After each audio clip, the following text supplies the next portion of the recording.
कहानी का नाम गहरी दोस्ती और अधूरा सपना।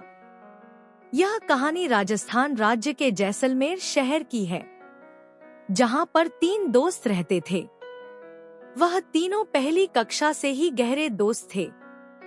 हमेशा वह तीनों एक दूसरे के साथ रहते, साथ में ही पढ़ते और खेलते। वह तीनों अच्छा पढ़ लिख कर डॉक्टर बनना चाहते थे।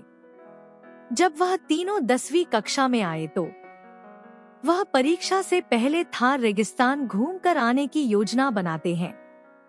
वह अपने साथ खाने की चीजों को स्कूल बैग में डालकर रेगिस्तान में घूमने जाते हैं। वहां पर तीनों बहुत देर तक खेलते हैं। जब वह थक गए तो अपने साथ लाए खाने की वस्तुओं को खोलकर खाने लगे। वह खाना खाकर थोड़ी देर रेगिस्तान में आराम करते हैं।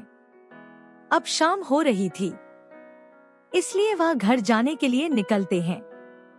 जैसे ही वह तीनों रेगिस्तान में आगे चलते हैं तो वह तीनों एक बड़े गड्ढे के अंदर गिर जाते हैं। जैसे ही वह तीनों गड्ढे में गिरते हैं तो वह बेहोश हो जाते हैं। थोड़ी देर बाद तीनों को होश आता है। वह इधर उधर देखते हैं। अचानक उनको एक रास्ता दिखाई देता है। वह सोचते हैं कि यहाँ से बाहर जाने का रास्ता है। वह बहुत देर तक चलते ही रहते हैं, मगर कहीं पर भी बाहर निकलने का रास्ता नहीं मिलता। वह उदास होकर रोते हुए एक जगह पर बैठ जाते हैं। तभी उन तीनों को कुछ लोगों की आवाज सुनाई देती है। तीनों खुश होकर उस आवाज की तरफ भागते हैं। वहां जाकर देखते हैं कि वहां तो अजीब तरह के डरावने मनुष्य खड़े हैं। तभी तीनों को याद आता है कि वह तो एलियन है। तीनों डरकर जोर से चिल्लाते हैं। उनकी चीखों की आवाज को सुनकर एलियन की नजर उन पर पड़ती है। एलियन तीनों को पकड़कर बड़ी मशीन जैसी वाहन में डाल देते हैं।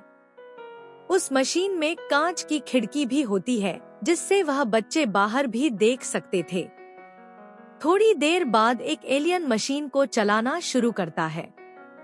मशीन धीरे धीरे रेत को हटाते हुए बाहर आती और आसमान की तरफ उड़ने लगती है। वह बच्चे जोर से रोते हुए कांच की खिड़की से बाहर देखते हैं। देखते ही देखते वह आकाश में बहुत ऊपर उड़ जाते हैं कि वहां से हमारी धरती भी बच्चों को दिखाई देती है। अंतरिक्ष में जाते ही वह वाहन गायब हो जाता है। ना जाने वह एलियन बच्चों को कहां ले गए। वह तीनों गहरे दोस्त कभी भी धरती पर लौटकर नहीं आए। उन बच्चों का सपना और उनका परिवार अधूरा ही रह गया। मोरल ऑफ द स्टोरी: सच्ची दोस्ती हर मुश्किल में साथ देती है, पर अनजानी जगहों पर हमेशा सतर्क रहना जरूरी है।